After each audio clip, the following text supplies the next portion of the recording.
Hey guys, welcome back to The Sleepless Historian, the channel where history gets slow, mildly sarcastic, and slightly too detailed for anyone who just wanted background noise. So, get comfortable, maybe dim the lights. Grab some tea, or if you're already in bed, perfect. Tonight we're floating through some of the least thrilling moments in royal history. Moments that historians technically had to record, but probably did so while yawning. We're calling this one Boring History Moments You'll Weirdly Love, because honestly, the past isn't always battles and betrayals. Sometimes it's just a guy sitting on a throne, waiting for something interesting to happen. Let's start with someone who redefined mediocrity, King Louis Roman, 18 of France. Yes, the 18th Louis. By that point, even the French were probably tired of saying the name. He was the brother of Louis Roman, 16, the one who got his head removed during the Revolution. Louis Roman, 18, however, avoided that fate mostly by running away, which turned out to be his greatest talent. Louis spent the Revolution in exile, wandering around Europe, eating rich food, and pretending people still cared that he was technically King of France. By the time Napoleon came along, Louis was in England writing long, boring letters about legitimacy and monarchy, none of which anyone read. He had this incredible ability to make any dramatic event sound like a bad weather report. Napoleon escaped from Elba. Louis wrote a note about it. Napoleon marched into Paris. Louis wrote another note. He just kept writing. When Napoleon finally fell for good, Louis came back to France and reclaimed the throne. People expected fireworks, maybe a speech. Instead, they got a pudgy, gout-ridden man who mostly stayed indoors, complained about his diet, and occasionally sighed about politics. He reigned for 10 years, during which the only memorable event was that he kept living. But Louis did have one quality: he was very proud of being boring. He called himself the Desired, which is hilarious because most of France desired him to leave. He hosted dull dinners where guests debated the merits of powdered wigs versus no wigs, and apparently that was the height of royal excitement.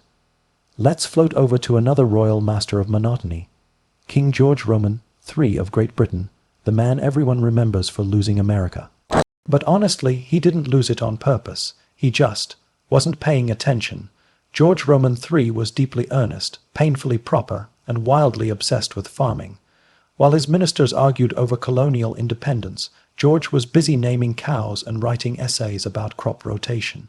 He called himself Farmer George, which sounds humble, but imagine if your monarch spent more time discussing manure than government. That was George. He'd walk around Windsor Castle talking about turnips, and people would nod politely while trying not to mention that half the empire was rebelling. He also had these long, rambling monologues about moral virtue, which, if you've ever been trapped at dinner with an overly chatty uncle, you can imagine the vibe. Later in life, George suffered from mental illness, which is genuinely tragic. But before that, he was just chronically unexciting.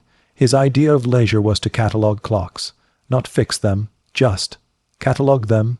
Meanwhile, his son, the future George Roman, 4, was doing the exact opposite, hosting wild parties, buying palaces, and accumulating mistresses. It's almost poetic. While one George stared at potatoes, the other was buried in champagne. Now, while we're still in the 18th century, let's visit Emperor Francis Roman, 2, the last Holy Roman Emperor. He's a great example of how an entire empire can dissolve quietly, with minimal enthusiasm. Francis reigned during Napoleon's rise, which, for most people, was a thrilling, world-changing time. For Francis, it was a paperwork problem. When Napoleon started conquering Europe, Francis didn't fight back heroically, he just kept changing job titles. First, he was Emperor of the Holy Roman Empire. Then, when Napoleon dismantled that, Francis simply rebranded himself as Emperor of Austria, like a medieval version of changing your LinkedIn bio. He even signed documents Francis Roman II, formerly of the Holy Roman Empire, as if to remind everyone he used to be more important. Francis was the kind of man who looked at world-shaking revolutions and thought, that sounds inconvenient. He loved order, silence, and a good cup of tea. When his daughter, Marie-Louise, was married off to Napoleon, he just shrugged and said, well, that's diplomacy. Imagine marrying your daughter to the guy who ended your empire and then sending her a nice wedding card. He also had a hobby collecting coins. He'd spend hours arranging them by emperor, mint year, and metal type. Meanwhile, half of Europe was on fire, but Francis, calm as ever. There's something almost soothing about a man who could ignore chaos that completely.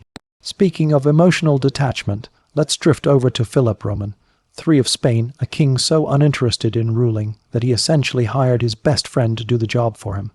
Philip was polite, gentle, and almost aggressively average. He loved prayer, hunting, and not being involved in politics. So, he delegated everything to his favorite courtier, the Duke of Lerma, who quickly became the most powerful man in Spain and also one of its most corrupt. Under Philip, Spain slid slowly into decline. Wars were lost, money disappeared, colonies rebelled, and Philip just smiled and said prayers. He once remarked that as long as he attended Mass, everything else would work itself out. It didn't. One story claims that Philip died because no one dared move a brazier, a coal heater that was placed too close to him. The king was overheating, but court etiquette forbade anyone from adjusting royal furniture. So everyone just watched him roast. That's how dull his reign was. Even his death was slow and overly polite. Now, I know what you're thinking. Surely there must be a queen who matches this energy. Oh, yes. Let's talk about Queen Anne of Great Britain, the final monarch of the Stuart line, and possibly the most reluctant ruler in English history. Anne reigned from 1702 to 1714, and she's mostly remembered for two things: uniting England and Scotland and sitting down a lot. She was chronically ill, plagued by gout, and often so swollen she had to be carried into Parliament. She loved her bedchamber more than her crown, yet, somehow, under her reign, the United Kingdom was born. Not because of her leadership, but because the politicians around her were too busy arguing to notice she wasn't saying much. Anne was deeply emotional, constantly crying, and often surrounded by drama, mostly over which lady in waiting she liked better that week. Her letters to Sarah Churchill, the Duchess of Marlborough, read like 18th century text messages full of passive-aggressive affection. When they fought, Anne replaced her with a quieter friend, Abigail Masham, and pretended nothing happened. That's right. The union of 1707 happened in the background of what was basically a royal friendship breakup. Still, Anne had a kind heart. She lost 17 children, which is unspeakably sad, and probably explains her fragile temperament. She ruled gently, avoided confrontation, and mostly wanted peace and warm blankets. A true queen of the introverts. Now, let's float even slower to King Charles Roman IV of Spain, a man whose reign could be summarized as, let's not do anything. Charles loved clocks, horses, and letting his wife handle politics. He adored Queen Maria Luisa, who in turn adored her lover, a soldier named Godoy, whom Charles promptly promoted to prime minister. It was a royal love triangle that everyone knew about, and somehow, no one cared. Charles spent most of his time hunting or tinkering with watches. Meanwhile, Spain's empire was collapsing, but the king's main concern was whether the gears on his mechanical toys were properly oiled. When Napoleon eventually invaded, Charles didn't resist. He just abdicated, then unabdicated, then abdicated again. It was like watching someone try to quit a job they secretly like but don't want responsibility for. He ended his days quietly in exile, drawing sketches of animals, no rebellion, no drama, just the gentle ticking of a clock and a man pretending the empire wasn't gone. At this point, you might notice a theme. History remembers the conquerors and geniuses, but it's the quietly ineffective ones who really make you sleepy. And that's exactly the point of tonight's journey. So as we drift onward, deeper into Europe's most politely disastrous rulers, you might start to realize that boredom in its own way is power. Because these people, the Louises, the Georges, the Annes, didn't fight history. They just waited for it to move around them. So take a deep breath. Let's float over to another royal disaster, the kind that's too dull for textbooks but perfect for bedtime. Welcome back, fellow night owls. If you're still awake, impressive. If you're not, that's okay too. The nice thing about boring history is it waits for you, so let's keep floating. We're crossing the Pyrenees tonight to visit one of Europe's most gloriously indecisive monarchs, Ferdinand Roman VII of Spain. If you ever need proof that being boring can also be catastrophic, Ferdinand's your guy.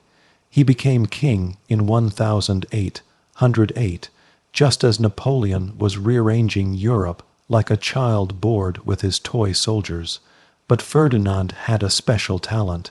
He could take any situation and make it worse simply by existing. When Napoleon marched in, Ferdinand thought, well, maybe he just wants to talk. Spoiler, he didn't. Napoleon promptly kidnapped Ferdinand, made him sign away the throne, and replaced him with his own brother, Joseph Bonaparte, who, despite being French, gamely tried to convince Spain that this was fine. Meanwhile, Ferdinand spent years under house arrest in France, writing sad letters and eating too much. When he finally got his throne back after Napoleon's fall, he immediately abolished the liberal constitution the people had written in his absence. Because, why learn, his reign was one long pendulum swing between tyranny and confusion. He executed anyone with new ideas, married 4 times, and managed to alienate every political faction in the country. When he died, Spain was exhausted, bankrupt, and about to plunge into civil war. But Ferdinand died peacefully, probably proud that he'd maintained the sacred tradition of doing absolutely nothing useful. He's remembered lovingly as El Decido, the desired, mostly desired to go away. Now, speaking of sleepy kings with a fondness for indecision, let's drift north to Prussia, home of Frederick William Roman III. If Prussia was the stern, militarized heart of Europe, Frederick William was the quiet heartbeat you almost can't hear. He came to the throne in 1797, a time when Prussia was still basking in the memory of Frederick the Great, the man who basically built the country from scratch with coffee, discipline, and too many military drills. Frederick William Roman III was not that man. He was polite, moral, painfully modest, and allergic to confrontation. When Napoleon's armies came knocking, he tried to negotiate. When that didn't work, he hesitated. When he finally went to war, he lost spectacularly. After the humiliating defeat at Jena in 1806, he spent years apologizing to everyone, including his own soldiers. He actually said he wished he could reign as a private citizen. Which, honestly, sounds like the dream of every introvert forced into management. His wife, Queen Louise, was far more charismatic and became a national symbol of resistance. She met Napoleon in person, trying to beg mercy for Prussia, and reportedly impressed him far more than her husband ever did.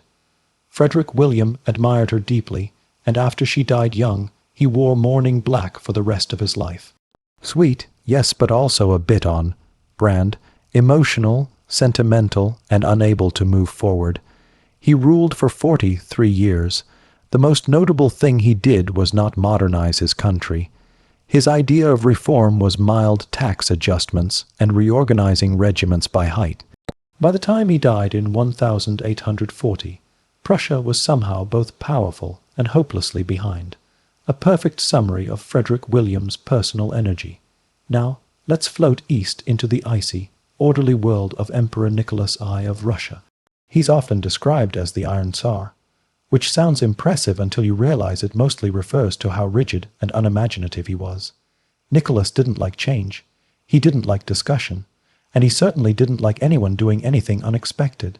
He came to the throne in 1825 after the death of his brother, Alexander I. But because communication in Imperial Russia was a bit slow, half the army wasn't sure who the new Tsar actually was.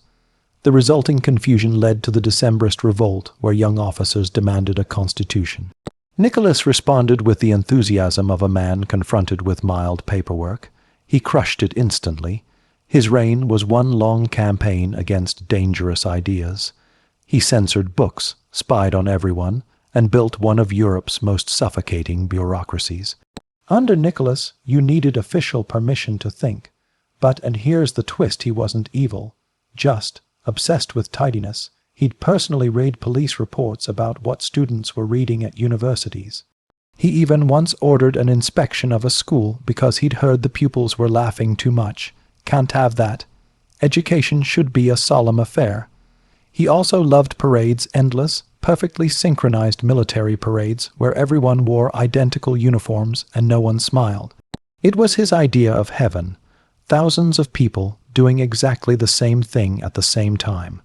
When the Crimean War broke out in the 1050s, Nicholas finally faced something that couldn't be drilled into submission. His armies were brave but technologically backward, his logistics a nightmare. The war dragged on miserably, and Nicholas died before it ended, still convinced he was winning. He wasn't. If you ever wonder how a country as massive as Russia could fall behind the rest of Europe, just picture Nicholas sitting in his study, frowning at a report, and deciding that the best course of action was to do exactly what they did yesterday.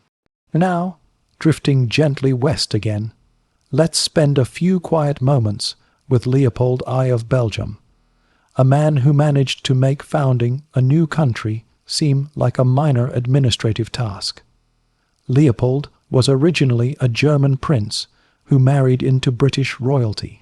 He was widowed young, offered a few crowns here and there, and eventually, in 1831, agreed to become king of the Belgians. Belgium was brand new at the time, carved out of the Netherlands after a messy revolution. It was politically unstable, ethnically divided, and very loud about independence.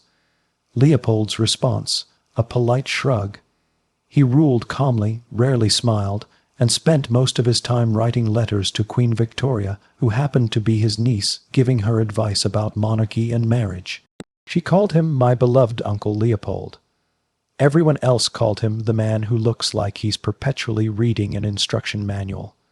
He was competent, diplomatic, and unfailingly boring, but that's exactly what Belgium needed. A man so mild that nobody could be offended by him. He lived quietly, died peacefully, and was succeeded by his son, Leopold Roman II, who would later commit atrocities in the Congo, effectively undoing his father's image of calm respectability. But that's for another, less sleepy episode. Let's cross over to Austria again for a moment, and spend time with Emperor Ferdinand I, the nephew of our old friend Francis Roman II. If there were ever a man who embodied the phrase "not built for this," it was Ferdinand. He was born with severe health issues, epilepsy, hydrocephalus, and developmental delays. His father arranged for him to inherit the throne anyway because, well, Habsburg logic. When he became emperor in 1835, the government immediately decided not to let him do anything. So, real power rested with a committee of advisors, who ruled while Ferdinand practiced his signature hobby, repeating short phrases out loud for hours. He's famous for one line in particular. During the 1848 revolutions, when mobs filled Vienna demanding reform, Ferdinand reportedly asked, "But are they allowed to do that?" He was genuinely confused, a perfect summary of how the Habsburg dynasty met the modern age. Eventually, they convinced him to abdicate in favor of his nephew, Franz Joseph. Ferdinand retired to Prague, where he lived for another 27 years, feeding ducks and enjoying his favorite meal, dumplings. He called them my little treasures. That's not a joke. He actually did, and honestly, good for him. If you ever feel unqualified for your job, remember, Ferdinand, I ruled one of Europe's largest empires technically. Now, we can't leave Central Europe without visiting Ludwig Roman II of Bavaria, a man whose boredom took on an architectural form. He was shy, dreamy, and completely uninterested in politics. Instead, he spent his reign building elaborate fairy tale castles in the mountains. Neuschwanstein, the one that inspired Disney's castle, was his idea. Ludwig loved solitude. He dined alone, rode through the Alps at night, and wrote long letters to the composer Richard Wagner, whom he adored. The government grew increasingly worried about his spending habits. At one point, he was so deep in debt that ministers staged an intervention Bavarian edition. They declared him insane and removed him from power. 2 days later, he was found dead in a lake under mysterious circumstances. Tragic, yes, but also weirdly poetic. He built castles to escape reality, and reality finally caught up. Even in death, Ludwig managed to stay enigmatic, quiet, and just a little too theatrical for his own good. And now, as the candlelight flickers lower, we can feel the rhythm of history slowing even more. These rulers, Ferdinand, Frederick, Nicholas, Leopold, Ludwig, they all lived through revolutions, wars, and massive change. Yet somehow managed to keep everything politely still. They didn't roar through history. They whispered through it. And maybe that's the secret charm of their stories. Nothing much happens, but the stillness is strangely comforting. So take another deep breath. Let the quiet absurdity of royal life sink in, because we're not done drifting yet. Next, we'll float north into Scandinavia and the British Isles, where kings and queens continued the sacred art of making monarchy look like a full-time nap. Hey there. If you're still awake, congratulations. If not, well, that's sort of the goal. Tonight, we're gliding into the chilly air of Northern Europe, where kings ruled by inertia, queens wrote long letters about nothing, and royal scandals unfolded at the speed of molasses. Let's start with Christian Roman VII of Denmark, possibly Europe's most tragic and unintentionally comedic example of royal dysfunction. He became king in 1766 at just 17 years old. Unfortunately, he wasn't exactly ready for the job. He wasn't ready for much of anything, really. Christian suffered from severe mental illness. Historians debate whether it was schizophrenia, bipolar disorder, or something else entirely. But what's certain is that his behavior was unpredictable. He would run through the palace shouting, slap courtiers for fun, and spend entire evenings jumping on furniture. He once decided it would be hilarious to tickle the royal guards during official ceremonies. You can imagine how well that went. So, naturally, the government appointed someone to quietly handle affairs of state. That someone was Johann Struensee, the king's physician, a man of reason, enlightenment, and way too much ambition. Struensee became both the king's caretaker and the de facto ruler of Denmark. He also became rather close with the Queen Caroline Matilda, who happened to be the sister of Britain's George Roman III. You can see where this is going. While Christian bounced around the palace, Struensee and the Queen began a very boring affair. For a brief time, Denmark was ruled by a physician, his royal mistress, and a king who played with toy soldiers in the next room. It might have worked, too, until the conservative nobility decided they'd had enough of enlightenment and adultery. They arrested Struensee, executed him, and locked Christian away for the rest of his life. The king reportedly never understood what had happened. He just kept asking where his doctor had gone. He lived another 20 years quietly, gently, and almost entirely forgotten. Sometimes history doesn't need villains or heroes. Just a man who really wanted to jump on the furniture. Let's float a little east now to Sweden, where the throne ended up in the hands of a man who wasn't even Swedish. Charles Roman XIV John, better known as Jean Baptiste Bernadotte. If you're wondering how a French soldier became the King of Sweden, well, Sweden was having a weird year. In 1810, after losing a war and an heir, the Swedish government needed a new crown prince. They wanted someone experienced, respectable, and ideally not Danish. So they looked at Europe's available princes and, for reasons still not entirely clear, picked Bernadotte, one of Napoleon's generals. A man who, by all accounts, didn't speak Swedish and wasn't particularly fond of cold weather. When he heard the offer, Bernadotte reportedly said, "Why not?" Which, honestly, might be the most Swedish reaction possible. He moved north, learned a few polite phrases, converted to Lutheranism, and promptly began running Sweden with military efficiency. He called himself Charles John and ruled for 26 years. During that time, he managed to keep Sweden out of every major European war, which is impressive considering his background. He was cautious, serious, and occasionally snarky. When Napoleon tried to pull him back into alliance, Bernadotte said no politely and later helped defeat him. He was so methodical that he once delayed a national parade because one of the horses looked nervous. When he died in 1844, they discovered he still had a tattoo on his arm from his youth, "Death to Kings." The irony was not lost on anyone. Sweden mourned him anyway, not passionately, but respectfully. The perfect Swedish goodbye. Now, let's take a gentle glide across the North Sea back to Britain, where monarchy, by the 19th century, had become less about power and more about looking regal while doing very little. Which brings us to Edward Roman VII, the son of Queen Victoria, and possibly history's most reluctant overachiever. For decades, he was just Bertie, the Prince of Wales, perpetually waiting for his mother to die. Victoria reigned for 63 years, and she never trusted Bertie with anything more complex than cutting a ribbon.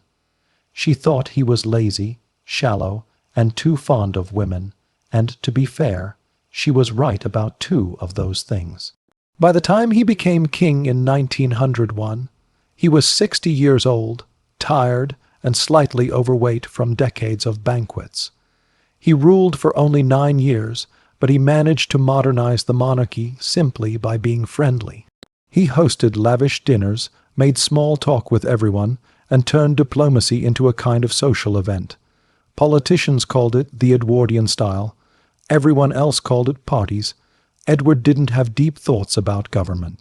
He cared more about clothes, cigars, and punctuality, but somehow that made him perfect for his time, a soothing presence between the strictness of his mother and the disasters that would follow his son, George V. When Edward died in 1910, Britain collectively sighed and said, "Well, that was nice." A quiet era ended full of calm manners, beautiful hats, and kings who smiled just enough to make you think something was happening. Even when nothing was, let's float gently east again to a lesser-known monarch whose entire reign felt like a prolonged shrug, Frederick Augustus Roman II of Saxony. He ruled from 1836 to 1854 and left behind almost no trace. His contemporaries described him as amiable and not otherwise remarkable, which is perhaps the most polite obituary in German history. He loved long walks, botany, and not interfering in government. While revolution swept Europe in 1848, Frederick Augustus calmly collected plants and wrote notes about their leaves. When protesters demanded reform, he agreed immediately, not because he believed in it, but because he didn't want to argue. A few months later, he quietly reversed everything. No one was surprised. He died in a carriage accident, which in his case was probably the most dramatic thing that ever happened. The local papers mourned him with a single sentence, "The king is dead, long live the king," and that was that. Now, as we glide further north into the misty corners of Scandinavia, let's meet Oscar Roman, II of Sweden and Norway, another monarch who specialized in being dignified, indecisive, and generally inoffensive. He ruled from 1872 to 1907, and his biggest challenge was watching his two kingdoms slowly drift apart. Norway wanted independence. Sweden wanted to keep pretending everything was fine. Oscar just wanted everyone to get along. He loved writing poetry, bad poetry, according to critics, and spent more time editing his verses than solving political crises. When Norway finally declared independence in 1905, Oscar sighed, accepted it gracefully, and went back to writing about seagulls. Even the breakup of his union happened with Scandinavian politeness.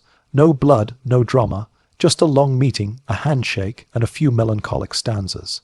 He died quietly 2 years later, having turned royal failure into an art form. And really, isn't that kind of beautiful? At this point in our journey, we've met kings who forgot to rule, queens who ruled by accident, and emperors who would rather collect coins than conquer. We've seen history drift through polite indifference and royal hesitation. And yet, in their own way, these people kept Europe balanced. While the ambitious ones burned continents, these slow, steady monarchs preserved a strange kind of peace, the peace of inertia. So take another deep breath. Feel your eyelids get heavy, because we're not done yet. Next, we'll float into the twilight of empires, the late 19th and early 20th centuries, when the royal families of Europe became one big, awkward dinner party, just waiting to collapse. Hey again. If you've made it this far, you've earned the right to recline a little deeper under the blanket. We're drifting into the soft twilight of the 19th century when the great monarchs of Europe behaved less like rulers and more like reluctant dinner hosts trying to keep the family from arguing. Let's start with Nicholas Roman II of Russia, the man who accidentally ended a 300-year dynasty by being almost aggressively nice. He never wanted to be Tsar. When his father died suddenly in 1894, Nicholas told a friend, "I am not ready to be Tsar." Everyone around him agreed, but there he was, crowned anyway. He was polite, gentle, deeply religious, and almost pathologically indecisive. He loved his wife Alexandra, doted on his children, and spent more time writing diary entries about family walks than governing a quarter of the globe. His ministers would present urgent reports, and Nicholas would nod, thank them, and then ask if anyone wanted tea. He believed completely in divine right, that God had made him Tsar, yet couldn't decide what that actually meant. When revolution began to simmer in 1905, he wrote that the protests were distressing, then took a train ride to clear his head. A few days later, troops fired on demonstrators in St. Petersburg, killing hundreds. Nicholas, informed of the massacre, sighed and wrote in his journal, "A heavy day, weather fine." That single line basically sums up his reign: catastrophe outside, calm handwriting inside. He did try to modernize in the slowest possible way. He approved railways, then worried they might make peasants too mobile. He appointed reformers, then fired them for being too energetic. Even his famous beard grew at a moderate, dignified pace. And of course there was Rasputin, the wandering holy man, who gained influence because Nicholas and Alexandra were desperate to heal their son's hemophilia. People whispered, nobles plotted, newspapers mocked, and Nicholas did very little. He simply prayed harder. By the time World War I arrived, the empire was wobbling. Nicholas took personal command of the army, even though he had no idea how to command an army. He left his wife to run the capital, which went about as well as you'd expect. Everything collapsed slowly like a tired tent, and through it all Nicholas kept writing, "God will help us." When he was finally forced to abdicate in 1917, he reportedly looked relieved. He asked his guards if he could go home. They said no. He thanked them anyway. A tragic, gentle man, and perhaps the most unintentionally sleep-inducing emperor in world history. Let's move west to his cousin, because of course they were all cousins, Wilhelm Roman II of Germany. Where Nicholas was shy and uncertain, Wilhelm was loud and certain about all the wrong things. Imagine an overconfident uncle at a family barbecue who insists he knows everything about geopolitics. Now give him an army. Wilhelm was born with a damaged left arm, which he hid with elaborate uniforms and constant posing. He became obsessed with appearing strong, decisive, and modern, the human equivalent of a man shouting, "I'm totally fine," while setting his empire on fire. He adored his grandmother, Queen Victoria, but seemed determined to be her dramatic opposite. He once declared that God had chosen him personally to lead the world, which is usually a bad start. He loved ships, uniforms, and giving speeches no one asked for. His reign was a mixture of insecurity and impulse. One day he'd call for peace, the next he'd announce a new battleship just to show Britain he could. He'd sack competent ministers because they bored him and replace them with people who agreed that he looked good in spiked helmets. He also wrote thousands of letters endlessly. He'd send notes to Nicholas Roman II signed Willie, full of advice like, "Be firm with your people," followed by 10 exclamation points. It's comforting to know that the prelude to World War I involved that kind of punctuation. When the war finally broke out, Wilhelm thought it would last 6 weeks. After 4 years of disaster, he abdicated and fled to the Netherlands. He spent the rest of his life cutting wood in his garden and complaining about how no one appreciated him. He lived long enough to see Hitler rise to power, and his main reaction was irritation that Hitler never called. A true monarch of misplaced priorities. And now, drifting south again, we find the last and perhaps most soothing of all, Emperor Franz Joseph of Austria, Hungary. He ruled for 68 years, so long that people forgot there had ever been anyone else. Franz Joseph became emperor in 1848, when revolutions were sweeping Europe, and his uncle Ferdinand, remember the dumpling enthusiast, was quietly retired. At 18, Franz Joseph promised stability, and he delivered by keeping everything exactly the same for the rest of the century. He woke at 4 a.m. every day, took a cold bath, ate one egg, and worked until lunch. He read every memo himself in pencil, underlining words like urgent or impossible. He answered letters from peasants personally. Sometimes he'd return them corrected for grammar. He disliked innovation, emotion, and noise. When someone suggested electric lighting for the palace, he said, "Gas is quite sufficient." He wore the same uniform for decades until the cuffs literally fell apart. When photographers begged him to smile, he declined on the grounds that an emperor's joy is internal.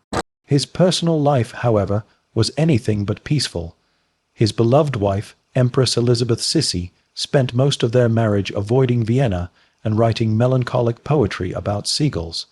His brother Maximilian accepted the throne of Mexico and was promptly executed there. His only son, Crown Prince Rudolph, died in a suicide pact. Franz Joseph mourned in silence, underlining yet another memo. By the early 1900s, the empire was a patchwork of restless nations held together mainly by his stubborn routine. He once said, "If I go, everything will go." He was right. In 1914, after the assassination of his nephew Franz Ferdinand, he signed the declaration of war with a weary sigh and said, "If we must." He died 2 years later, still punctual, still calm, still believing the empire could survive if everyone just filled out their paperwork properly. There's something almost hypnotic about him, a man who watched the modern world arrive one telegraph at a time and simply refused to speed up. So here we are, surrounded by fading empires and quiet resignations. Nicholas, Wilhelm, Franz Joseph, 3 cousins, 3 crowns, and 3 very different shades of denial. Together they managed to end the old world, not with explosions of genius, but with the soft rustle of indecision. History often blames them for the First World War, and maybe that's fair. But in this sleepy space, let's just acknowledge the human comedy of it all. 3 men born into unimaginable power who never quite figured out what to do with it. Take a slow breath, let it out. The lights of Europe are dimming, and our story's almost ready to fade too, but not yet. Next time, we'll drift into the 20th century proper, where monarchy becomes mostly ceremonial. Scandals get quieter, and boredom turns into a brand, "Hey guys, welcome back." If you're lying in bed, maybe staring at the ceiling, you're in exactly the right position for this next bit. We're entering the 20th century, now an age of automobiles, telephones, and monarchs who suddenly realized they were basically decorative furniture. Let's start with Edward Roman VIII, the man who managed to make abdicating the throne sound both romantic and mildly exhausting. Edward was the eldest son of King George V and Queen Mary, which meant his entire job was to exist, look regal, and eventually inherit an empire. He did that first part pretty well, charming, good-looking, fond of parties, fond of himself. He was what newspapers of the 1930s called modern. He played golf, he danced the Charleston, he said "what ho" unironically. But being king, that was less fun. Edward liked short speeches and long holidays. He disliked tradition, protocol, and paperwork, which unfortunately is about 90% of monarchy. So, when he fell in love with Wally Simpson, an American divorcee, he saw a convenient escape route disguised as romance. The British government, of course, panicked. A divorced woman as queen? Absolutely not. Church officials fainted in sequence. The press buzzed quietly. Edward shrugged and said, "I can't carry on without her." And just like that, he abdicated. The whole thing took less than a year. He gave a short speech about following his heart, then packed his cufflinks and left. It was the most glamorous resignation in history. Afterward, he became the Duke of Windsor, lived in France, gave a few uncomfortable interviews, and spent the rest of his life hosting dinners with crystal glassware and faint regret. He once told a friend, "It's a relief not to have to read government papers." You have to admire that level of commitment to avoidance. His brother, George VI, didn't have that luxury. He was the spare who suddenly became the main, and he hated every minute of it. George, known to family as Bertie, was quiet, shy, and struggled with a severe stammer. He never wanted the crown, but after Edward's romantic exit, He had no choice. When told he was now king, he reportedly said, "I'm so sorry." To whom exactly is unclear, possibly the entire nation. But George VI turned out to be the perfect monarch for his moment. Humble, decent, terrified but determined. He worked on his speech impediment daily, thanks to his famous therapist Lionel Logg, and eventually managed to speak to the nation with courage during World War II. He didn't inspire awe, he inspired empathy. People saw themselves in him, a man who didn't want the job, but did it anyway because someone had to. He didn't lead armies or sign dramatic decrees. He mostly drank tea, reviewed papers, and walked through bombed neighborhoods looking apologetic. And somehow, that was exactly what Britain needed. He also had the comforting aura of a man perpetually 5 minutes late, but sincerely trying. When he died in 1952, the entire country wept quietly, like they'd lost a kindly schoolteacher who always remembered their name. And then came Queen Elizabeth Roman II, the longest, serving symbol of calm continuity in human history. Her reign began before color TV and ended in the era of TikTok. She met 13 U.S. presidents, all of whom seemed vaguely intimidated by her tiny handbag. Elizabeth mastered the royal art of saying everything and nothing at once. She smiled. She waved. She delivered speeches about moving forward together, in precisely the same tone every time.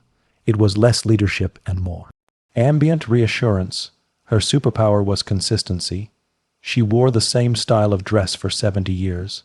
She never gave an unscripted opinion. When asked about politics, she'd say, "One mustn't," which is the royal equivalent of Control plus Alt plus Delete. And yet people adored her because she didn't change. Through wars, scandals, divorces, and decades of tabloids, she simply endured, unflappable, unbothered, and somehow always wearing matching gloves. Her private life, of course, was not entirely tranquil. Prince Philip, her husband, had a tendency to say things, let's just call them unfiltered remarks. Her children's marriages collapsed one by one. And yet she kept showing up, smiling as if to say, yes, this too shall be added to the schedule. By the end, Elizabeth wasn't so much a monarch as a national screensaver, soothing, familiar, always there when everything else crashed. Let's float gently forward to her son, Charles Roman III, who waited longer to get his job than most people wait for a refund. For decades, he was the eternal heir, dabbling in architecture, farming, and mildly judgmental interviews. He wrote long, passionate letters to politicians about organic vegetables and complained about modern buildings looking soulless. Charles was born old, or at least he seemed that way. Even in his 20s, he had the demeanor of a man perpetually reading a weather report. He loved the countryside, talking to trees and watercolor painting. His friends called him sensitive. His critics called him slightly damp. Of course, his marriage to Princess Diana became one of the least restful sagas in modern history. He wanted peace and predictability. She wanted warmth and purpose. They ended up with neither.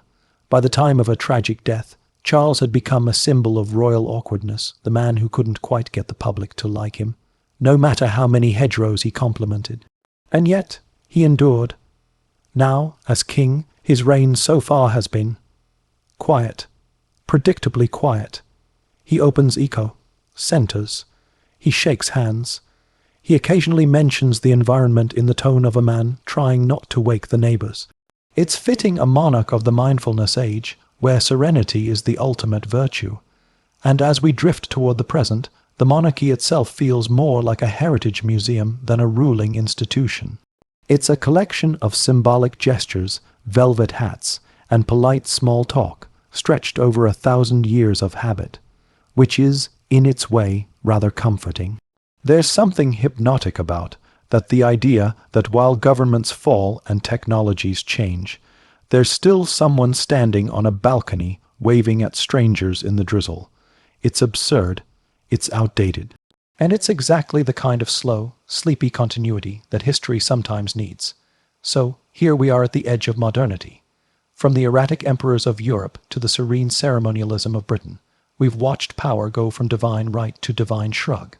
Kings became figureheads, queens became symbols, and now royalty is less about ruling and more about existing politely.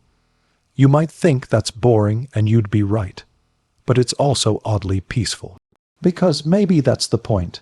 After centuries of drama, wars, betrayals, and inconvenient beheadings, humanity finally found a version of monarchy that could put you to sleep rather than keep you up.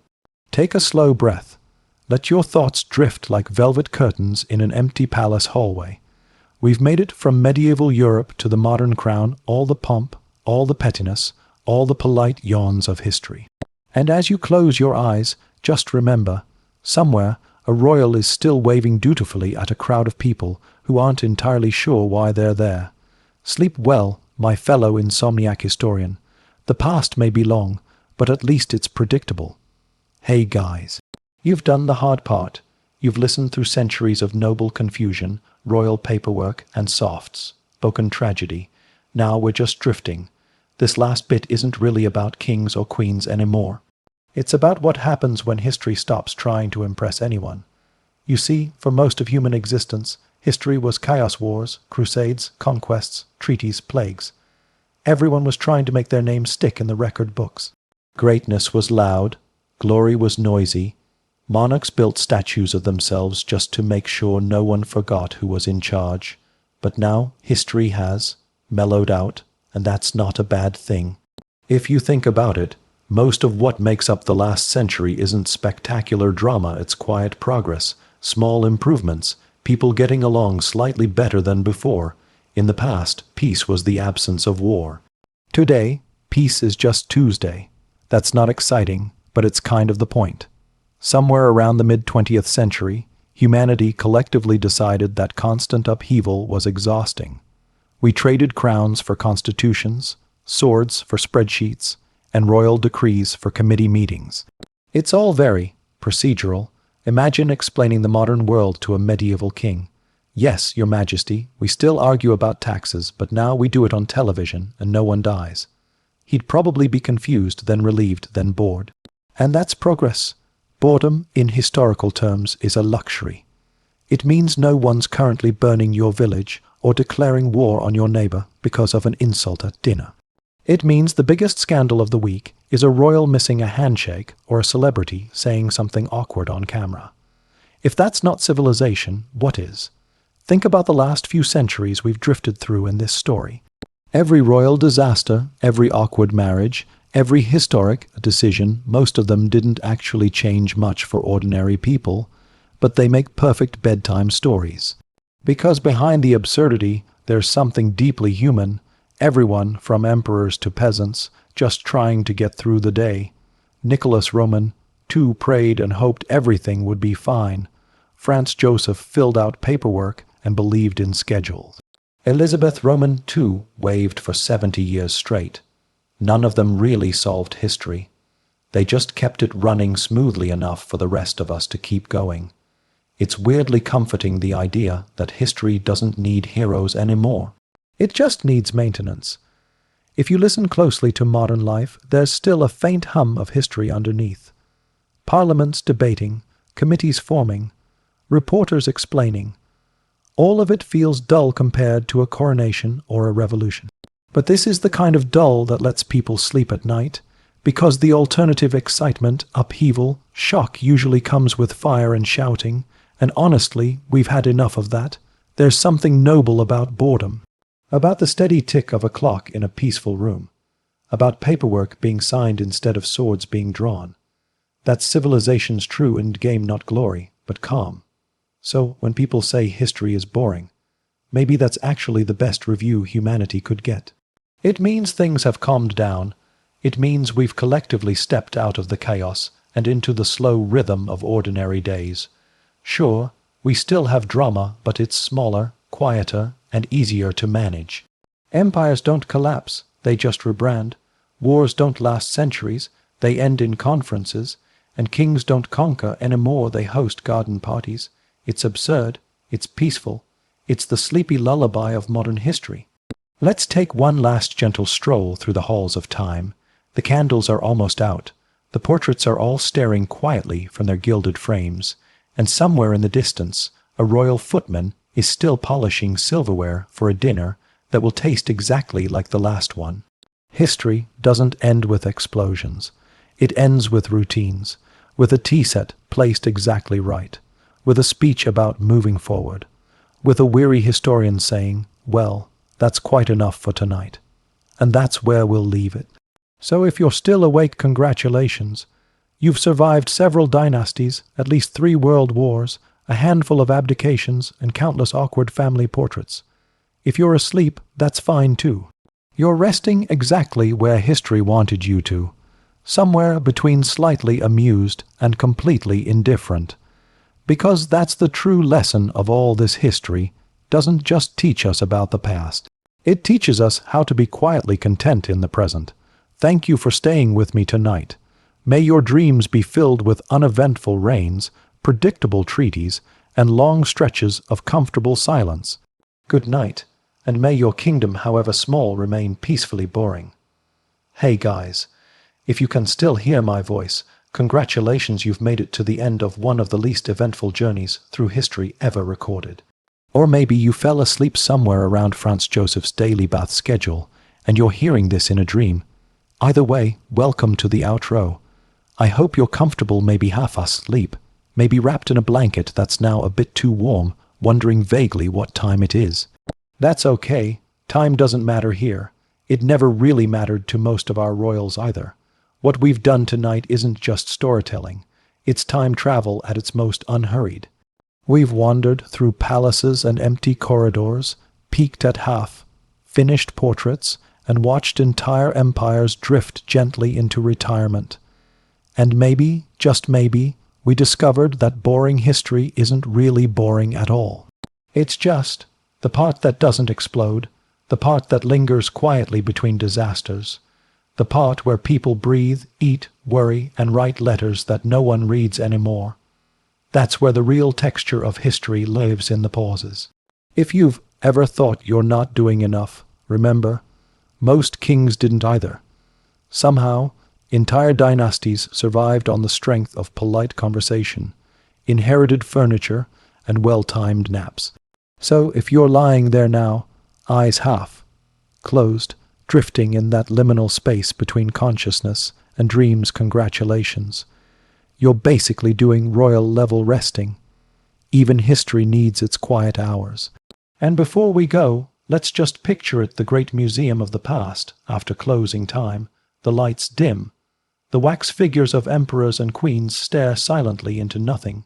Somewhere, a clock ticks. A janitor hums softly down the hall, sweeping up centuries of dust. The portraits of Nicholas, Wilhelm, Franz Joseph, they all look a little less stern in the moonlight. Edward Roman VIII still seems mildly regretful. George VI looks relieved. Elizabeth Roman II smiles, eternally composed. Charles Roman III is probably still writing letters to trees. They're all at rest now. No wars to fight. No speeches to give. Just a gentle, endless night in the archives. So wherever you are, I hope you find that same peace tonight. Because the truth is, boring history is what holds the world together, the unremarkable days, the quiet routines, the slow, steady hum of life continuing.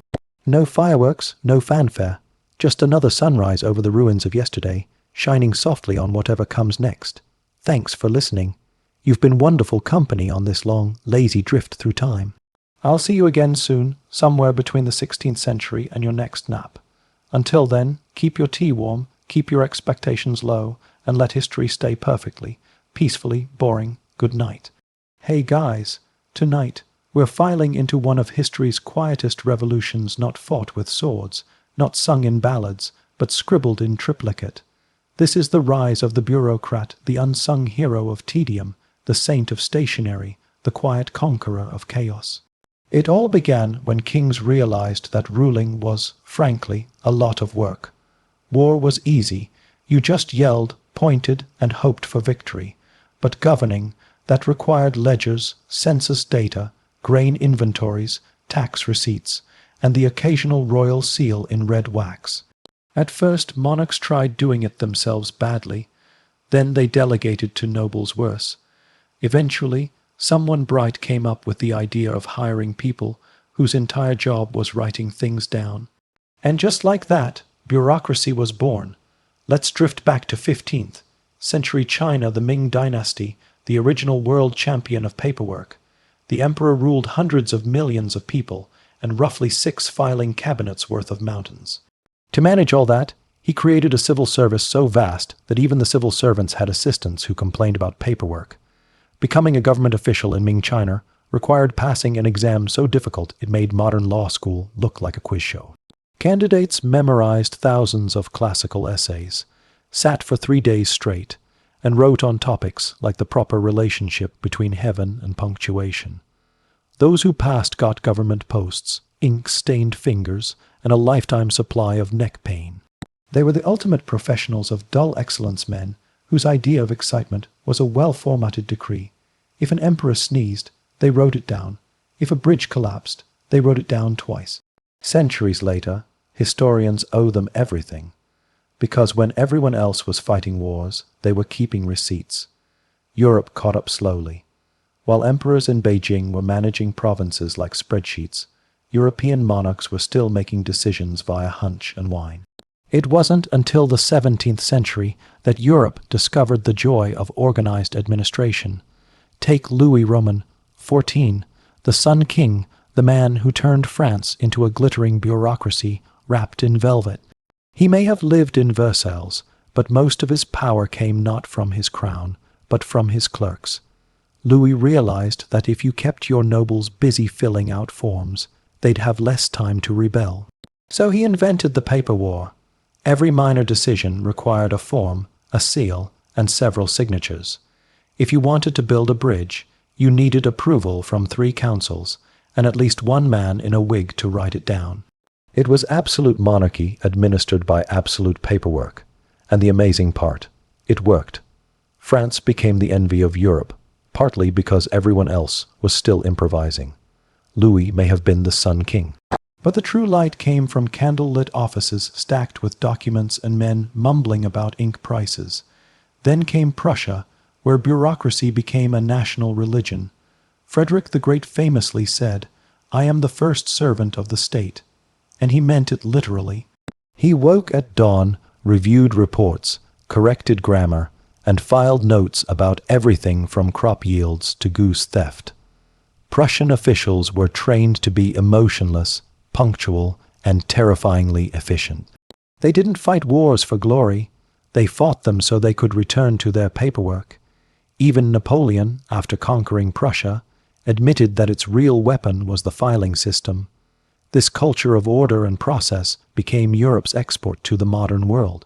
And somewhere along the way, we decided that true civilization meant paperwork density. Let's float forward to the 19th century, the golden age of forms, stamps, and government offices with exactly one working clock. The British Empire, with its colonies scattered across the globe, ran entirely on reports written by men in wool suits who hadn't been outdoors in months. The true conquerors of India weren't soldiers or traders, they were clerks. Pale, overeducated young men from London who spent their 20s cataloguing grain output, drafting railway budgets, and debating whether elephants counted as taxable vehicles. Their letters home were masterpieces of monotony. The heat is formidable, the mango crop satisfactory. I remain, as ever, your obedient son. One British official in Burma once spent 11 years auditing the same salt tax and loved every minute of it. He died at his desk, pen in hand, still mid-column. His replacement simply continued the spreadsheet.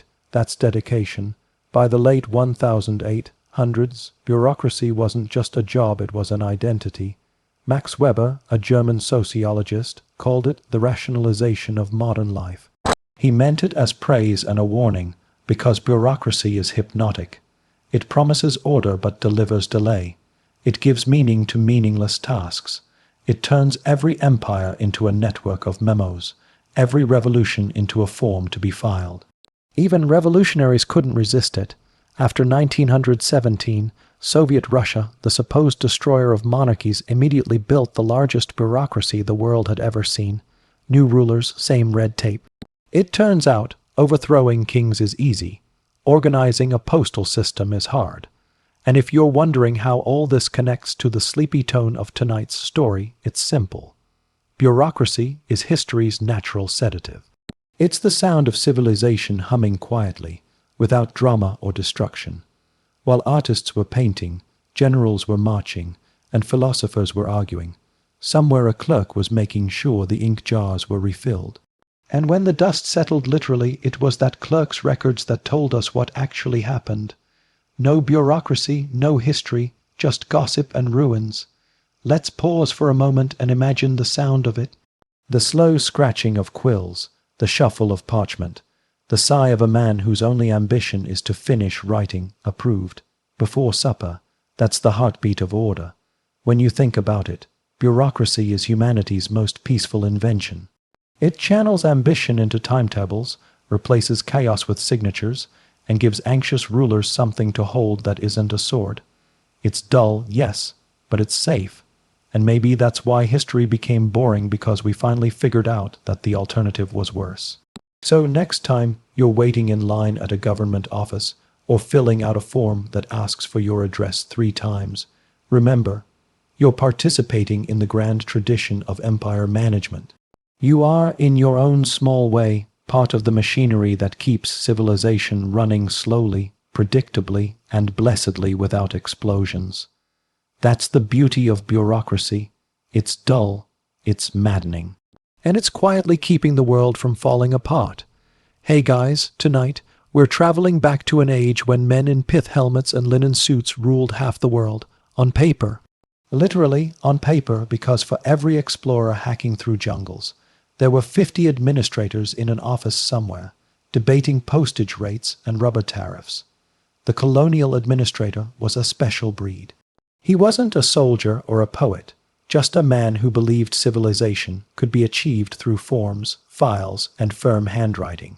He came armed not with swords, but with pens, and together they conquered the world one ledger at a time. Let's start with the British Empire, the mother of all bureaucratic adventures. At its height, it covered nearly a quarter of the Earth's land. But what really made it tick wasn't gunpowder, it was the stationary budget. Every colony had a governor, a deputy, an assistant to the deputy, and at least 3 clerks whose entire job was to count coconuts and file them under trade goods, miscellaneous. It's no exaggeration to say that the British Empire ran on ink, tea, and moral superiority. Take Lord Curzon, Viceroy of India in the early 1900s. He's remembered for grand speeches about duty and destiny, but mostly he spent his time rearranging provincial boundaries because the maps looked untidy. He once delayed a major irrigation project for a year to decide on the font size of the official signage. That's empire, distilled to its purest form, domination through formatting. Then there were the district collectors, the real backbone of the British Raj. These were mid-level bureaucrats stationed in remote outposts, responsible for everything from tax collection to snake control. Their days were long, their reports longer. They'd send dispatches to London describing crop failures, monsoon patterns, and occasionally personal despair. One famous collector wrote, "My only companion is a parrot who refuses to speak English. The heat today has melted the ink." Another spent years documenting the social habits of local pigeons, which he believed held secrets to the native temperament. Spoiler, they did not. But every memo, no matter how absurd, went into the archive, and because of that, modern historians know exactly how much rice was exported from Bengal in 1887, and absolutely nothing about how people felt about it. Meanwhile, in Africa, colonial bureaucracy took on an even stranger life. The French loved centralization, the Belgians loved control, and the British loved pretending it was all benevolent. In the Congo Free State, King Leopold Roman II of Belgium ran an empire that was basically a corporate spreadsheet. Every tree, person, and river was a line item.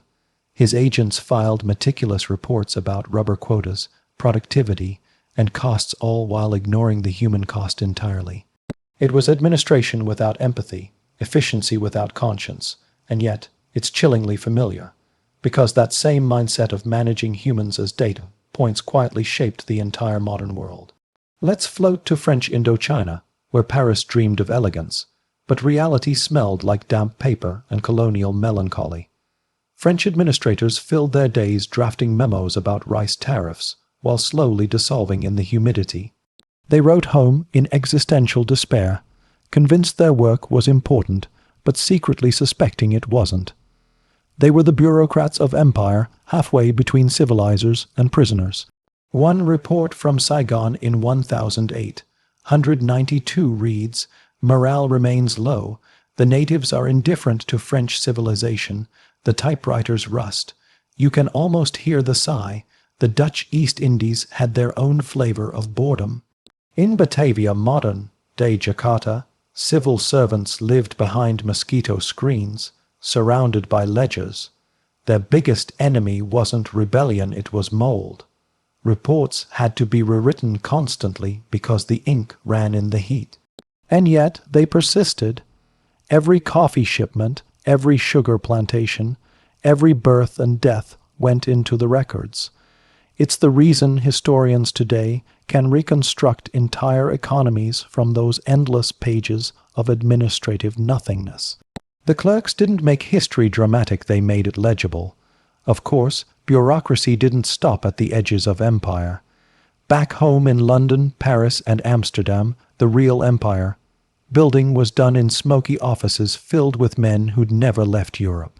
They drew lines on maps with rulers, divided continents over lunch, and issued policies based on complete guesswork. One British committee decided the borders of modern Nigeria in a single afternoon using a pen, a tea tray, and almost no geographical knowledge. It shows, but to them it was just another Thursday. Empires, it turns out, weren't built on courage or cruelty alone, but on convenience. And then came the American colonial moment, the Philippines, Cuba, and a brief flirtation with global management. The Americans brought modern efficiency, typewriters, and a belief that democracy could be administered like an office. They produced more reports per square mile than any empire before them. It was imperialism now available in carbon copy. But the irony, most of those reports were never read. They were stored, boxed, forgotten, the bureaucratic equivalent of shouting into the void. Yet they survive, while the voices of the colonized rarely do. History remembers the paper, not the people. By the 20th century, colonial administration had become self-aware. Governors openly joked about ruling by rubber stamp. The empire had turned into a paperwork factory that no longer knew what it was producing. Everyone was exhausted, and no one wanted to admit it. In 1947, as the British finally left India, one departing official wrote in his journal, "We came to civilize. We leave behind filing cabinets." Honestly, a fitting epitaph for every empire, because when you think about it, all empires eventually become boring. They start with conquest, then move to paperwork, then end in nostalgia. The swords are melted down, the flags folded away, and what remains are records, the endless whisper of bureaucrats trying to make sense of what they built. And that's kind of beautiful, because buried in those dull documents are traces of real lives, clerks, translators, locals, laborers, people who endured the monotony that kept the world turning. They didn't win battles or build monuments, but they filled in the forms that make history possible. So tonight, as we fade into quiet reflection, remember this. Every empire ends in silence, and the last thing written is usually a memo. Not a declaration, not a song, just a note saying, filed and concluded. That's the true rhythm of history: rise, rule, report, repeat. And somewhere, in some dusty archive, it's all still there, the story of the world, typed neatly on yellowing paper, waiting for someone sleepy enough to care. Hey guys, tonight, we're not going back in time, we're going forward. Because one day, centuries from now, someone will be doing what we're doing right now, reading through the remains of another age, trying to make sense of all our noise and nonsense. Except here's the thing, to them, we'll be the boring ones. Our emails, our meeting notes, our tax forms, that's going to be their version of parchment and ledgers. They'll scroll through petabytes of data and say, wow, the early 21st century sure loved receipts. Think about it. Every photo you've ever taken, every grocery delivery you've ever ordered, every time you clicked accept cookies, it's all being stored somewhere. Millions of us, generating a daily mountain of metadata that says almost nothing, but takes up nearly everything. Future historians will swim through it all. They'll have a eye that can decode our text messages, reconstruct our voices, maybe even simulate our faces. But even with all that, they'll probably come to the same conclusion as we have tonight. Most of history is paperwork. There's something strangely comforting about that, isn't there? We spend our lives imagining we're part of some great, urgent narrative, but the truth is, we're mostly just people doing things slowly, repetitively, forgettably. And that's what makes history real, because when you strip away the kings, wars, and inventions, what remains is what's truly human, the quiet stuff, the routines, the boredom, the fact that we keep records, not because they're thrilling, but because we're afraid to lose track of ourselves. If someone from the future were to peek into our world right now, they'd see glowing rectangles, traffic lights, and people typing, endlessly typing, emails, reports, group chats, posts, comments, forms. We've digitized the same bureaucratic impulse that built empires, and now we live inside it. Every app has a terms of service. Every job has a spreadsheet. Every click is an entry in a database somewhere. It's the same old empire, just quieter and faster. And the irony, we invented technology to save time, and now we use that saved time to fill out more forms. We've reached peak civilization. Our grandest achievement is remembering our Wi-Fi password. Somewhere, a future researcher will study the influencer age, the same way we study the Renaissance, except instead of frescoes, they'll have TikToks, instead of manuscripts, memes. And they'll analyze them line by line, like digital archaeologists trying to understand why people once posted pictures of breakfast. In a way, we're already living in a historical archive. Our cloud storage is the new monastery. Servers hum like modern abbeys, preserving not sacred texts, but selfies and grocery lists. Future monks or algorithms will sift through it all, hunting for meaning in the mundane, and maybe they'll find it. Because even in the smallest details there's truth. They'll notice that in our endless chatter about politics, fashion, and cats, we were still just people anxious, hopeful, lonely, trying to matter. That hasn't changed in thousands of years. Let's float for a moment on that thought. Imagine a classroom in the year 2500. A tired history professor, holographic of course, lectures about the great internet bureaucracy.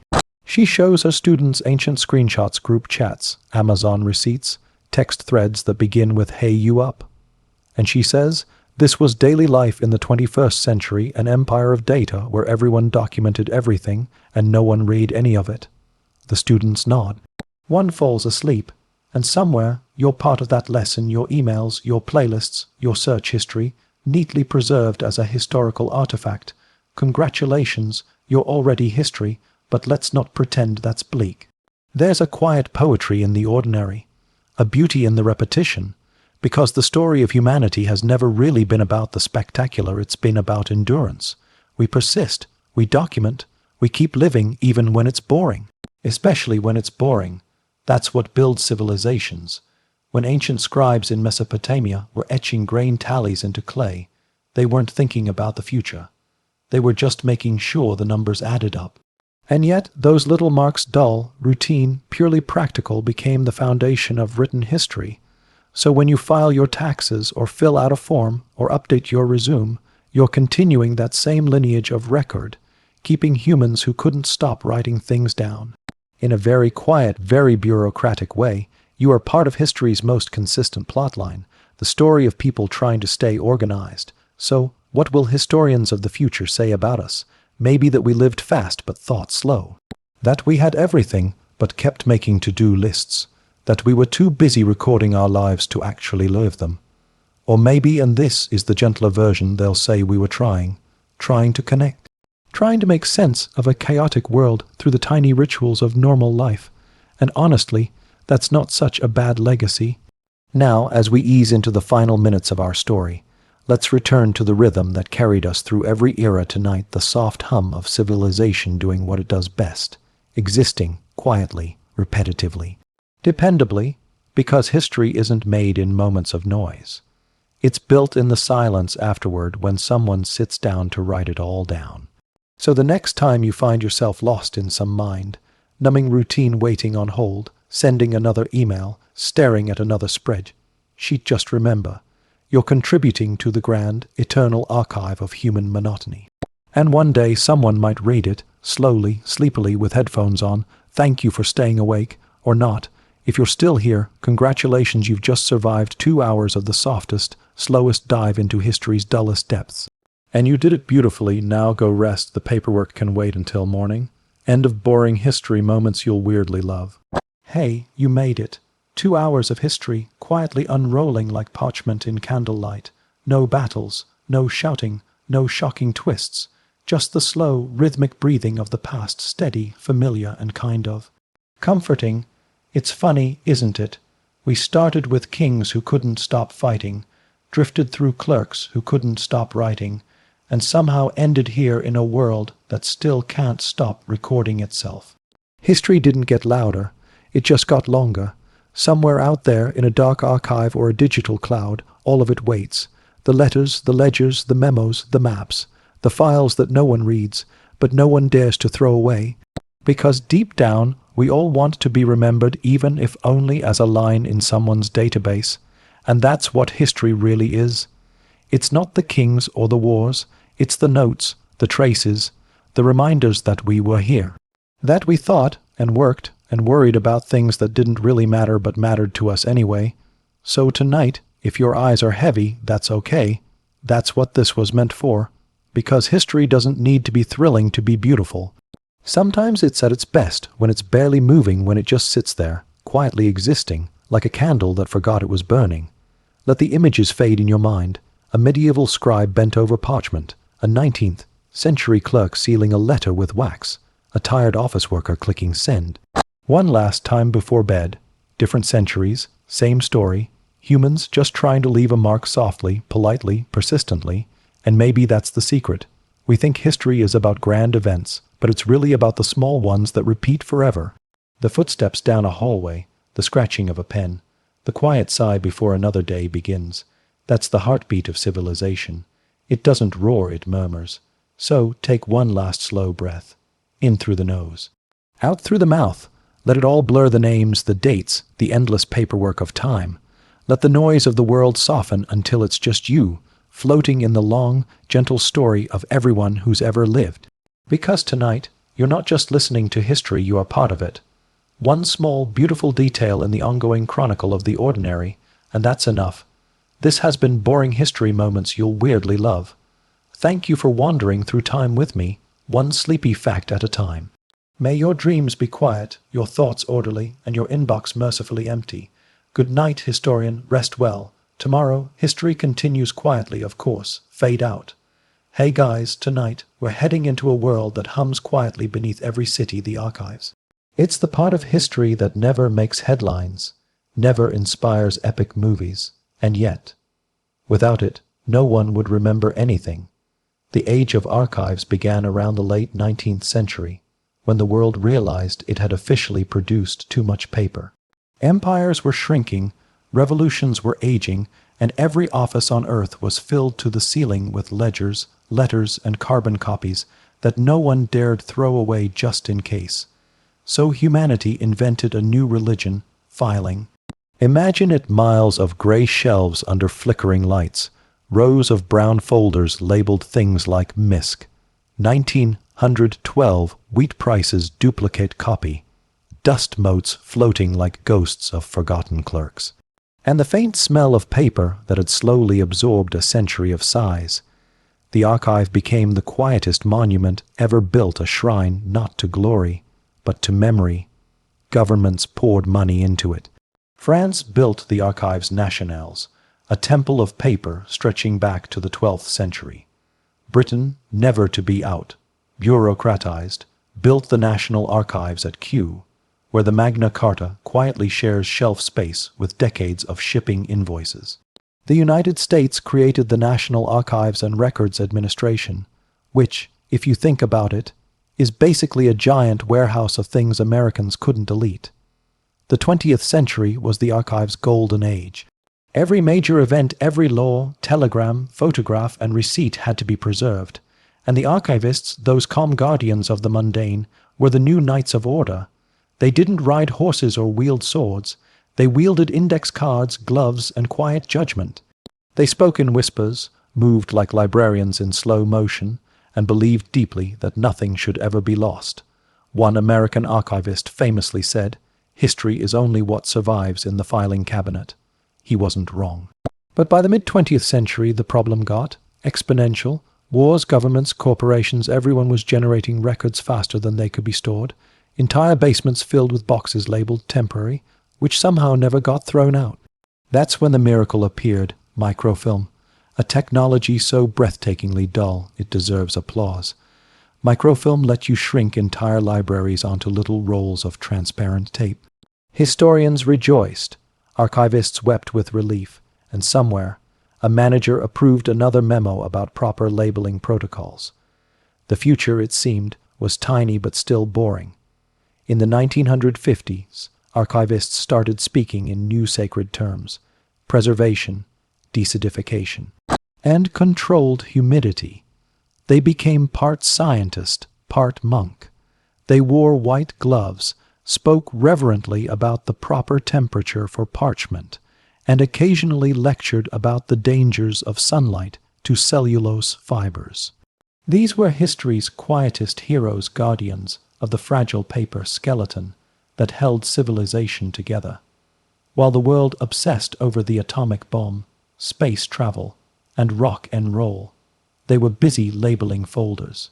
Because someone had to make sure the 1953 minutes of the County Water Committee didn't vanish into oblivion, and they did, faithfully, silently, for decades. Every nation had its secret mountain of memories. The Soviets filled bunkers with classified documents, endless reports, surveillance files, lists of lists. The British kept colonial records so detailed they had to invent new categories like miscellaneous correspondence about unspecified chickens. The Americans, of course, built archives so vast they needed entire buildings just to hold the filing cabinets that held the index cards. At one point in the 1970s, the U.S. government estimated it was producing 20 million new pages of records every day. No one read them all. Most were never read once, but they were preserved just in case someone someday might. That's the philosophy of the archive. Not someone will need this, but someone might. Let's drift to one of the most iconic places of archival boredom, the Vatican's secret archives. It sounds mysterious, even dangerous, but despite the name, it's mostly paperwork, centuries of papal correspondence, receipts for marble, tax documents for distant churches, and letters from kings asking for divine permission to do extremely unholy things. Scholars wait years for permission to study them, only to find boxes of 17th-century laundry bills.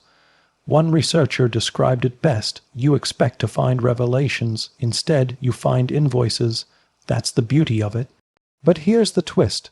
The longer archives exist, the more fragile they become. Paper decays, ink fades, the past literally crumbles in our hands. So we invented climate control and digitization, the final evolution of bureaucracy. Now, machines scan and store what scribes once copied by candlelight. The archive went from paper to pixels, and in that moment, history achieved immortality and lost its soul. Because when you digitize something, it stops aging. It becomes perfect, searchable, eternal, and kind of sterile, like history trapped in a spreadsheet. Still, archivists persist. Even today, people spend entire careers naming folders, tagging files, scanning fragile pages into the cloud. They aren't famous, they'll never trend, but in their quiet obsession with preserving the unremarkable, they make sure nothing truly disappears. They're the bridge between every era we've talked about tonight: the kings, the clerks, the colonial administrators, the bureaucrats. They're all part of one long lineage, people who believed that boredom, properly organized, could outlast time itself. So the next time you walk past a storage room or scroll through a dusty old PDF, remember, that's an archive too. A tiny corner of humanity's endless effort to hold on to itself. We hoard the ordinary because we fear oblivion, and in doing so, we accidentally create the most extraordinary thing of all continuity. Because someday, someone will open a folder marked 2025 Miscellaneous, and inside they'll find a name, a note, maybe a fragment of your world, and in that small, unexciting moment, you'll be remembered. Not for something grand, just for existing, and really, that's all the archive ever promised. Not glory, not immortality, just a whisper in the filing cabinet of time saying, "We were here, hey again." If you thought filing cabinets were thrilling, brace yourself because tonight we're diving into the history of the computer. Not the flashy Silicon Valley story with turtlenecks and start-ups, no. We're talking about the slow, humming beige machines that turned boredom into a digital art form. It started, like most modern tragedies, with good intentions. In the mid-20th century, people were drowning in paperwork. Every government agency, every corporation, every little local office had too many forms and not enough hands to stamp them. Enter the electronic computer, the great savior of efficiency. The promise was simple. Soon, all this tedious work will be done by machines. Of course, what actually happened was that the machines became the tedious work. The first computers were enormous, room-sized monsters with blinking lights and spinning reels. They looked impressive, like something out of a sci-fi dream, but in reality, they were just very expensive calculators that mostly printed numbers no one could read. The earliest one, ENIAC, could perform thousands of calculations per second, but it couldn't remember much, and it required a small army of operators just to keep it from overheating. The programmers, most of them brilliant women, by the way, had to literally rewire the machine to run new code. You didn't upload a program. You unplugged cables. It was less like working with a computer and more like doing electrical therapy on a stubborn octopus. Then came the mainframes of the 1950s and 60s, IBM great gray temples of logic. Each one filled an entire room, humming softly like a mechanical monk chanting binary prayers. These machines didn't exactly replace bureaucracy. They became bureaucracy just faster, colder, and harder to argue with. In those years, computerization was the new religion of order. Everything could be reduced to data, stored in magnetic tapes, and labeled neatly in rows of drawers that looked suspiciously like filing cabinets. It's like humanity reinvented the archive but louder. By the late 1960s, the dream of paperless efficiency had already hit its first existential crisis. Computers could store information, sure, but no one had figured out how to make people find it. Databases were chaos. You'd type a command, hit enter, and the computer would hum for a while before politely telling you, syntax error. It was like talking to a bureaucrat who didn't understand your handwriting, except this one cost millions of dollars and required air conditioning. Then came the 1970s, the decade that tried to make computers cool. They shrank a little, started to fit on desks, and came with keyboards that clacked like typewriters. IBM, Apple, Commodore, everyone wanted a piece of the future. But for most people, the future looked a lot like a blank green screen that said, "See / and waited for you to know what to do next." Spoiler, most people didn't. Office workers were told these machines would make their lives easier. Instead, they spent weeks trying to figure out how to print a memo. Companies held seminars called things like word processing for the modern secretary. It was less training and more public therapy for collective confusion. And when the printer jammed, which it did, constantly someone would inevitably shout, technology was supposed to make things easier, which became the unofficial motto of the information age. Still, the bureaucratic dream lived on. By the 1980s, every government office was filled with whirring beige computers, each one proudly displaying green text that said ready. They weren't ready. Most of them spent their entire existence running spreadsheets, saving files named things like Budget 83 Final V7 Corrected, TXT, and crashing if someone sneezed too close. Yet somehow the world adjusted. People grew comfortable with error messages, floppy disks, and endless loading bars. The sound of a dial-up modem became the lullaby of modern civilization. Then came the internet and the promise of instant access to all knowledge. Finally, the archive reborn, a vast digital memory where nothing would ever be lost again. Of course, that also meant nothing would ever be deleted again. The internet turned into a bottomless attic where history, gossip, and cat photos coexist forever, waiting to be rediscovered by bored researchers in the year 2300. It's beautiful and a little terrifying. Early email systems added a new layer of tedium. People used to write letters once a month. Now they sent memos every hour. The inbox replaced the filing cabinet, and spam replaced the office gossip. By the 1990s, the digital workplace had achieved something remarkable. It was just as boring as the old one, only faster. The fax machine died, the floppy disk retired, and in their place came PowerPoint slides and Excel sheets, colorful, efficient, and soul-crushing in new and exciting ways. Let's pause here for a thought.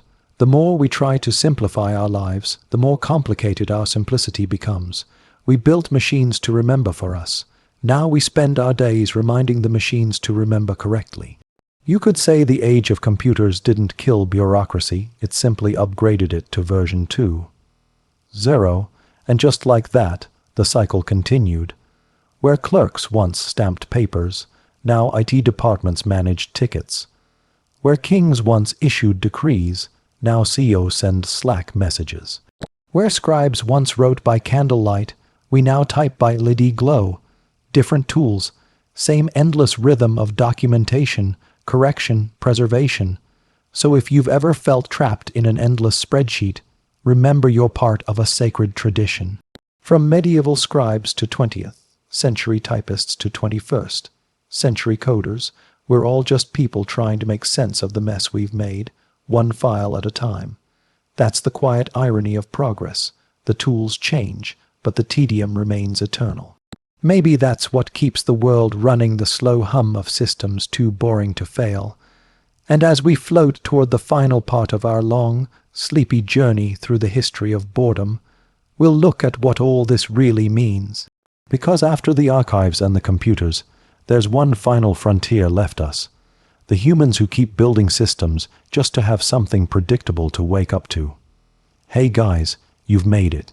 We've wandered from the dusty shelves of medieval scribes, through the endless offices of empire, past the filing cabinets and flickering CRT monitors, and now we arrive at the real heart of it all, the routine. Because beneath every system, every archive, every rule, there's something deeply human, the comfort of repetition. It's what makes the world feel safe, even when it's slow. Let's start with a thought. What if boredom isn't a flaw in history, but its operating system? Every great civilization, Rome, China, Britain, you name it, eventually traded its wild beginnings for paperwork. Conquest turns into census. Rebellion becomes regulation. Glory becomes scheduling. It's not exciting, it's just how survival works. Imagine the ancient Egyptian scribes again, bent over papyrus, writing the same tax numbers over and over under a flickering oil lamp. They weren't dreaming of fame. They were just trying to get through another shift. Thousands of years later, not much has changed. Now we sit under fluorescent light, typing the same report into a spreadsheet, watching the clock tick toward the end of the day. The only difference is the font, and yet there's something oddly peaceful about it, the predictability, the rhythm, the idea that tomorrow will look mostly like today, and that maybe that's okay. History's greatest inventions, writing, calendars, bureaucracy, were all designed to tame chaos, to make life a little less terrifyingly random. Sure, it makes for a boring story, but it also makes for a stable civilization. Let's float to the 19th century for a moment, the age of industry. Steam engines, factories, time clocks. People woke up, worked, went home, slept, over and over. Poets hated it. Philosophers called it soulless. But for the first time in history, ordinary people could actually predict what tomorrow would bring. That's a quiet kind of miracle, if you think about it. Then came the 20th century, and with it, the slow perfection of the routine. Commutes, paychecks, calendars, coffee breaks. Society turned life itself into a system, and while it was often dull, it was also strangely humane. The same rhythm that puts us to sleep also keeps us from falling apart. Even wars, when they end, are followed by bureaucracy, paperwork, rebuilding, reconciliation. The world always returns to its filing cabinets eventually. There's a phrase used by anthropologists, the maintenance of meaning. It's not about discovery or progress. It's about keeping things running. The gardener pruning the same hedge every week. The librarian reshelving books no one checked out. The office worker replying noted, thanks for the 100th time. They're all maintaining meaning quietly, endlessly, without fanfare, and maybe that's the secret of human history. It's not built on heroes or revolutions, but on people doing the same small tasks day after day, so that the world doesn't collapse while no one's looking. Kings fall, empires fade, but the clerks keep showing up at 9. That's endurance disguised as monotony. In the 21st century, we've tried to automate everything: emails, reminders, updates, even emotions. We built algorithms to do the boring parts for us, but somehow the boring parts multiplied. Now, your phone nags you to stand up. Your apps demand updates. Your inbox fills itself overnight. The machines didn't free us from routine. They joined us in it, and maybe that's the next step in history. Not excitement, not progress, just infinite, quiet continuity. We used to build pyramids. Now we build data centers, vast, glowing temples of information buzzing softly in the dark. There are new archives, our modern pyramids. Both are monuments to the same thing, the human need to be remembered, no matter how dull the record might be. So here we are, the end of our long drift through boring history. We've met kings who couldn't rule, clerks who ruled too much, and archivists who ruled nothing at all except dust. But all of them, in their own way, were part of the same story, humanity trying to make order out of chaos and finding comfort in the repetition.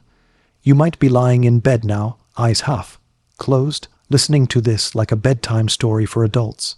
And that's kind of perfect, because history, in the end, is one long bedtime story.